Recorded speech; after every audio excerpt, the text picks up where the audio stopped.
Hello guys, welcome back to another video. Hope you guys are doing well. It's Dr. Solo Ajibade here again with a new video. In today's video, we'll be talking about the 10 things you should consider before studying abroad. Focusing more on the things I believe everyone should know of before going abroad to study, either a first degree or a master's degree, any professional course, okay? These are 10 things I've put together that I believe will be very, very helpful to whoever it is that is considering traveling abroad to study. Okay, and when I say traveling abroad, I mean leaving your home country and just going to another country, not necessarily only for Nigerians, but whoever it is and whatever it is you want to study. Okay, you should understand that I am a doctor, I'm a Nigerian, and I'm currently practicing in Nigeria, even though Nigeria wasn't where I got my medical certificate from. Okay, so I'll be talking based on that, based on my own point of view and my own experiences as a foreign student. You should understand that every single point is important. It's not something that you just skip and look at one point or the other one. Okay, it's quite important that you actually watch through the video so you don't miss any important point that could come in handy. So if you're watching this video, it means either you are planning to study abroad, you have studied abroad and are planning to come back to your home country to study, or stay back where you studied to practice, or you know someone who is planning to go on this journey, and you just wanted to get some insights into the journey, and maybe give the person some useful advice. Okay, so I believe this video will be very helpful for you. Like the video if you enjoy it. Leave a comment in the comment section. Let's know what you're thinking about this point. The number one thing you should know is that work and study programs aren't always as rosy as they are presented to people. Okay, so there are so many programs we see online and posters everywhere. You know, these travel agencies who promise you work and study. Uh, and I just want to make it clear that different countries have their own regulations and laws that bind this whole idea of working and then studying simultaneously. You should know that there is most assuredly going to be some limitation to the whole idea of free work and study. Okay, it's not your home country. In your home country, you can do whatever you please. It's your home country. You can work as much as you want. You can study as much as you want. It's your country, it's your land, okay? But moving to another land, another country where you don't have the passport of, or you should know that for most countries, they put a limitation on the number of hours that you should or you are permitted to work, okay? Full-time workers work about 40 to 48 hours. They could put a limitation on students, making them work maybe half of that. So that's about 20 hours or less, in a bid to make them focus on their original purpose of moving to that country, okay, which is study. So they don't want you to get distracted by work, and they want you to focus on study. Some other countries, surprisingly, will tell you cannot work. You cannot join the workforce. They don't want you to become a competition to their own citizens, okay? So there are no jobs available for you. You are here to study, so just study. So I know a lot of people go with the mindset of, okay, I'm going to go there, I'm going to work, I'm going to study, and I'm going to be able to pay my bills, pay my fees, and it's all going to be fine so far I move to a new land. I believe that we shouldn't always look at study as an immediate solution or an immediate pass into a life of financial freedom, because it's a struggle working and studying at the same time. Okay, for a lot of students, even in the best of countries, the best of economies, the work you do on the side isn't sufficient enough to pay your fees and your upkeep. Okay, so you should always look at it, look into it. Don't be deceived by any travel agency, because once you get there, it's you and you alone. I've seen a lot of students get abroad and they either become illegal immigrants, and you don't want to be in those shoes. Okay, so look deep into it, do your research before moving. Number two, language.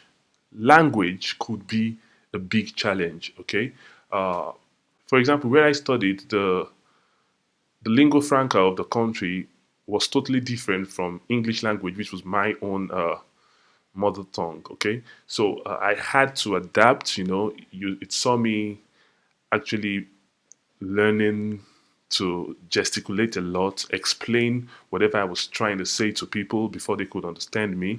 So that lasted for a while before I could get my foot in the country and really understand and be able to make simple phrases, communicate in the most basic of ways, you know. Even though you may be going there to study in maybe your home language, some schools, some countries offer an English course, even though the lingua franca is in English.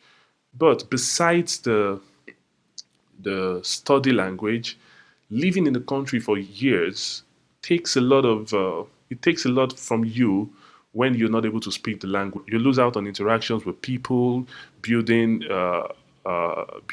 beautiful relationships, networking, understanding the culture, really integrating into society. So that could be a tough one, and you should consider that before moving. Are you ready to take up the challenge of learning a new language?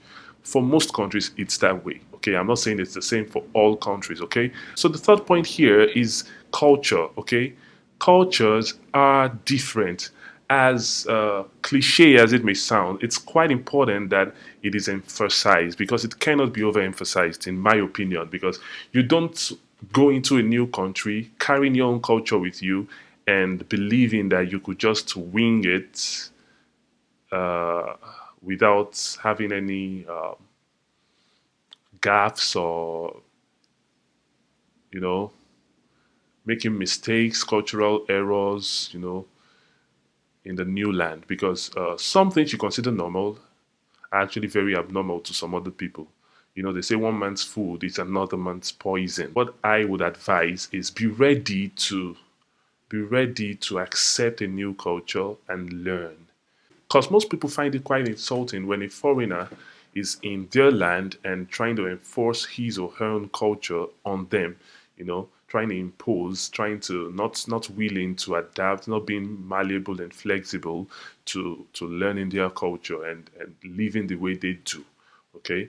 Because it just makes life much easier when you understand the culture of a place. So take your time, go and do your own personal research. There's so much information available where you can, uh, you know, learn so much about the new place you're going to before you get there. Okay. So the fourth point I want to mention here is that study structure is most likely going to be different from your home country. Okay. So you've learned all your life in a particular country. You grew up in that country, did your basic education, primary education, high school, and all of that. And then you're moving to do a degree, a first degree, a second degree. That's a more professional course, and you've gotten adapted to your own style of education in your own country. And then you move to a new country and you find out, wow, this is quite different from what I know. That could move that I've seen it affect a lot of students, both positively and negatively. I've seen students who used to be extremely serious in their own country because of the structure of the country's educational system. Maybe it put a lot of pressure on them back home, made them study a lot, and then they move to a country where no one is really putting you under uh, duress or pressure to learn or study. And some of them get a little less serious, and they begin to lag behind. Another thing that you should know about the structure of the new place you're going to is you may not be able to understand this before you get there, but when you get there, sometimes it comes as a shock. Okay, uh, a different way of testing students, a different way of teaching, a different whole idea generally. Just adapt, be ready to learn new things. That's the key behind all of this. Okay, and sometimes maybe you're studying the same thing. Let's imagine a person studying medicine in your home country and you're studying abroad. You will most likely be in touch with the person in your home country, trying to see if you are on par, or if you're on the same level academically. For example, you ask someone in second year in your country if they're already doing things like maybe dissections anatomy dissections and all of that. But you maybe are already doing that, and the person back home isn't doing that, or vice versa. And then you could feel like you're being left behind or you're being rushed. Just understand that it will balance out eventually. Even though the structures are different, it's still a structure, and for it to be a structure accepted worldwide, then it most likely will be fine in the long run. Okay, so just live your life. Don't put yourself under unnecessary pressure. One other major thing to know is that racism, xenophobia is real. You may be a good person, but bad people do exist in the world, and you should be ready to deal with all of that. Some people feel you are there to take their job. Some people feel you are there to take opportunities from them. Some people think you're there to like suck them dry. You're there to suck the air out of their countries. But so far, you know you are doing the right thing. You are there legally. Those things shouldn't worry you. Okay, because you could get carried away with the whole idea of racism, the whole idea of negativity, and it then makes you lose focus on why exactly you're there. Because when you begin to hate the people and hate the structure and hate the country, you really can't get much out of it. Okay, and you are there to actually get something from there. You're there for a purpose. So you should stay glued to your purpose and not get swayed by this negativity because it will come. Okay. I've seen it happen a lot of times, a whole lot of times. Even if you are of the same race, you could be of the same race, be in another country, but then just because you're from a different country, you're treated differently. It's going to be rosy and all beds of roses and all. Don't think that because no, it's not always like that. There are good times, a lot of good times, but there are also bad times, and you should brace for that. I think life itself is fashioned that way. You should be ready to take the heat whenever it comes. Okay? Now, going back to the study pattern, you should also understand that emphasis differs. Emphasis differs. Okay? Imagine, okay, I told you I'm going to be speaking as a doctor. Imagine you're studying medicine in a cold region where diseases that have to do with the weather, have to do with maybe vitamin D deficiency, that are quite endemic to a particular region that may not be common where you're from. Okay, you should understand that these things would you'll be these countries will be laying emphasis on those particular things that you may find quite unnecessary, especially if you do not want to practice in that country. But I think it's also important that you learn and soak up as much knowledge as possible. Okay, don't be worried about what the focus is in your course of study. It may be locally motivated, but you should think globally. You should uh, read broadly, read widely. You should study broadly. Learn as much as you can because no knowledge is wasted ever. No knowledge is ever wasted. So it will differ. Okay. For example, in Nigeria, it is malaria, malaria, malaria, malaria. I think every Nigerian doctor can attest to this. Malaria is endemic. Malaria is it constantly besets us in Nigeria. Okay. It has become like a normal way of life, a normal part of our lives. Like, okay, I have malaria, I'm going to be fine, things like that. But back where I studied, there was no malaria. It had been eradicated. Okay. So uh, I learned the little I could back in school. When I got to Nigeria, I learned the new stuff about malaria, built up my knowledge.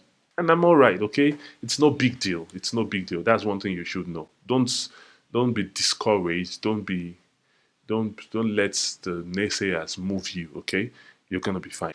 Another thing which I think is quite important, especially people coming from developing countries, countries that aren't there yet, okay? There could be the intention to or the hope that once you're done studying, you'll stay back, build a life, and be fine. Okay, that way you kind of migrate permanently to the place. Okay, What I would say is always have a plan B. Do not put all your eggs in one basket. Migration is a privilege. Permanent residence is a privilege, okay, granted by the country of abode.